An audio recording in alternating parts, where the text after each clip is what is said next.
L'air fort. Ah, Il prend le vol comme les aigles. oh! Il court et il ne se lasse point. Écoutez bien, ma soeur, répète un peu encore ça. Mais ceux qui se confient à l'Éternel. Ceux qui se confient à l'Éternel. Hein? Renouvelle l'air fort. Oh! Et il renouvelle leur force. Ils prennent le vol comme les aigles. Alléluia. Ils prennent le vol comme l'aigle. Ils courent et ils ne se lassent point. Ah! Ils marchent et ils ne se fatiguent point. Hey! Amen. Amen. Amen. Église, cet aigle-là qu'on parle de la Bible, que Dieu a parlé de la Bible, oh frère, c'était l'image d'un homme. C'est un homme. Ce n'était pas l'aigle qu'on parle. C'est pour cela qu'on dit l'aigle royal est un homme. L'homme, il rentre, il attrape sa proie lui-même. L'homme prépare à manger, l'homme bouffe. Et quand l'homme bouffe, l'homme ne mange pas n'importe quoi. L'homme ne mange pas n'importe comment. L'homme choisit l'animal, la bouffe qu'il doit manger. Et cet aigle, Dieu avait un plan d'abord pour l'aigle. Quel était le plan de Dieu pour l'aigle? Était d'abord que l'homme puisse revenir au jardin d'Éden. Quand Dieu a envoyé l'homme sur la terre, il n'avait pas voulu que l'homme quitte le jardin. Mais comme le diable est venu toucher l'homme dans les jardins, c'est là où l'homme s'est barré. Dieu a chassé l'homme du jardin. Mais le plan de Dieu, l'amour de Dieu, Dieu a dit non. Je veux me battre moi-même, Dieu, pour récupérer l'homme, qu'il rentre avec tous les délices qui étaient au jardin. Ça, c'était le plan de Dieu. C'est pour cela, Dieu s'est battu. Il s'est battu depuis la création. Depuis la création jusqu'au Pentecôte. Dieu se battait toujours pour que l'homme puisse revenir au jardin. Et nous avons vu, il y a eu depuis la création jusqu'à la croix, il y a eu 6000 ans. 4000 ans plutôt. La création jusqu'à la croix, il y a eu 4000 ans. Et dans ces 4000 ans, Dieu s'est battu seulement pour récupérer l'homme, lui donner les délices du jardin. Et c'est pour cela, Dieu avait envoyé l'aigle. Il a dit l'aigle descend sur la terre. Et Dieu a fait d'abord le tabernacle de Dieu. Il a fait le tabernacle qui était la tente d'assignation. Pourquoi Dieu a fait le tabernacle? Il a fait le tabernacle puisque l'homme puisse retourner encore dans le jardin, puisse retourner avoir les délices du jardin. C'est pour cela nous avons expliqué que le tabernacle était un homme. Dieu a créé d'abord l'homme aux formes de corps, forme d'esprit et forme de l'âme. L'homme a un corps, il a une âme, il a un esprit. Et que le tabernacle aussi, il y avait 3 parties. Il y a le lieu très saint, et le lieu saint, et le parvis. Le parti extérieur du tabernacle, c'est là qui a été appelé le parvis. Et ce parti extérieur, c'est ce que nous appelons comme corps. Amen. Est-ce que je me fais comprendre? Est-ce que nous entrons pour aller bien? Si l'Église comprend, je sens que l'Église comprend. Et Dieu, dans tous ces plans-là, il avait besoin seulement que l'homme puisse revenir dans le jardin d'Éden. Revenir dans le jardin d'Éden, c'était quoi? C'était lui donner les délices, le goût, tous les biens que l'homme avait sur les jardins. Dieu avait voulu que cette chose-là revienne encore. Mais c'était la volonté de l'homme ou la volonté de notre adversaire qui a voulu que l'homme soit chuté et que l'homme change. Et que Dieu a dit non. Moi-même, je veux descendre. Et c'est pour cela, nous avons expliqué ici aussi dans cette église, le tabernacle, les 3 parties du tabernacle étaient aussi l'église. Où dans une église, il y a 3 types de messages. Il y a 3 types de messages qui doivent être prêchés dans l'église, afin que l'homme puisse retourner toujours au lieu là, afin que l'aigle puisse chercher ce qu'il doit manger et qu'il ne capte pas n'importe quoi. Dans l'église, il y a ce qu'on appelle le message évangélique. 1. Si dans votre église, ou dans l'église où tu fréquentes, il n'y a pas de message évangélique, dans le message évangélique, qu'est-ce que nous voyons? Nous appelons tous les âmes, tous les hommes, toute âme dans une poubelle. Et cette poubelle qui s'appelle le bas de la croix. Un message que Jésus-Christ n'est pas au centre de ce message. N'est pas un message de Dieu. Ça, c'est le message évangélique. Et dans le message évangélique, on nous montre que le Seigneur Jésus, c'est celui-là qui était mort et ressuscité pour nous. Et cela attire les âmes auprès du Christ. Et c'est ainsi, nous avons vu Pierre, avec le message évangélique, après la Pentecôte. Cet aigle est venu.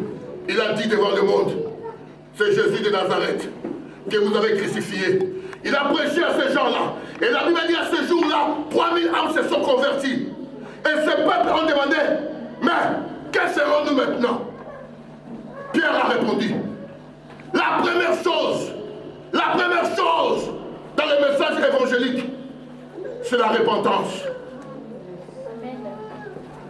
Il a dit, répentez-vous. Il a dit, répentez-vous. Les peuples lui ont dit, que ferons-nous? Mais tu nous as expliqué que Jésus, Christ qui était mort, que Dieu a créé, il a envoyé sur cette terre afin que le peuple soit sauvé par lui et que nous l'avons traité mal. Mais que ferons-nous après? Que ferons-nous après? Il y a une réponse que Pierre avait dit. Frère, il y a plusieurs personnes qui brillent les étapes. Dans la vie chrétienne, tu ne peux pas jamais briller l'étape. Jamais été repenti, jamais converti. Directement, je deviens frère en Christ. Ça ne se fait pas jamais. Message évangélique. La repentance d'abord. Pierre a dit, que ferons-nous? Repentez-vous. La première chose, avant d'entrer dans le message évangélique, il faut que tu te répands. Amen. Car le tabernacle a 3 places. D'abord, le parvis, c'est ce qu'on appelle le message évangélique. Le message évangélique amène les gens dans le lieu appelé la poubelle, la croix de Jésus. Car tout homme doit passer par là. Et pour passer par là, l'église, la première chose, la repentance. Amen. Quand il a dit, répentez-vous, les uns sont venus, ah, je me répands. C'est-à-dire, celui qui pratique l'impudicité abandonne l'impudicité. Celui qui pratique le vol, laisse le vol. Amen. Si tu fais le mal, abandonne le mal. Amen. Le message évangélique. Frère, il n'y a pas 2 fois à partir. La repentance, c'est la clé, c'est la couloir, c'est la porte pour entrer au royaume de Dieu. Peuple de Dieu, personne ne peut entrer, venir seulement comme ça. Il n'a pas passé par ces étapes-là. L'étape la première, l'homme doit changer de vie. C'est pour ça la Bible dit, si quelqu'un est en Christ, oh, il a changé de création. C'est une nouvelle créature. Il n'est plus cet homme d'avant. Ça, c'est la repentance. Amen. Le message évangélique. Que l'homme doit changer de vie. Jésus ne prendra jamais les débauches. Il ne prendra jamais les impudiques. Il ne prendra jamais le voleur, ni ceux qui sont les méchants, ni ceux qui font de la magie, ni ceux qui font de la sorcellerie, ne pourront entrer dans le royaume de Dieu. C'est pour cela, les yeux de l'aigle sont comme les yeux d'un humain. L'aigle voit. Et quand l'aigle a parlé, il a dit, répentez-vous. Après, les autres se sont dit, ok, que ferons-nous après? Il a dit, mais après la repentance, où nous amèneras-tu? Où nous amèneras-tu? Il dit, et que chacun de vous soit baptisé. Les gens se sont dit, oh, baptisé. Il y a 3 étapes, frère. Comme le tabernacle a 3 étapes, le message là aussi a 3 étapes. La repentance, le baptême d'eau.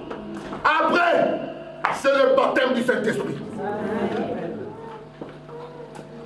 Ça, le message évangélique.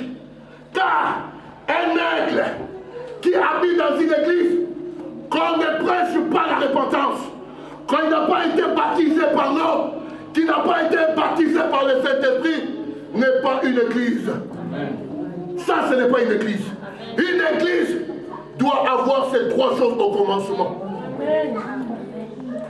Et ensuite, le lieu saint. Oh, le lieu saint, c'est quoi, frère bien-aimé? On a parlé que le lieu saint était le lieu où le sacrificateur entrait. Même si le sacrificateur a péché, il peut arriver au lieu saint. Mais quand il rentre dans le lieu saint, pour introduire dans un autre lieu, il y avait des trucs qu'il faut faire. Les trois choses. Deuxième, c'est quoi? Le deuxième, c'est le message sacerdotal. Le message sacerdotal ou le message ministériel doit conduire l'Église. Un aigle doit comprendre tous ces messages-là. C'est quoi les messages sacerdotaux? 1 Timothée. 1 Timothée. Regardez bien la Bible, frère.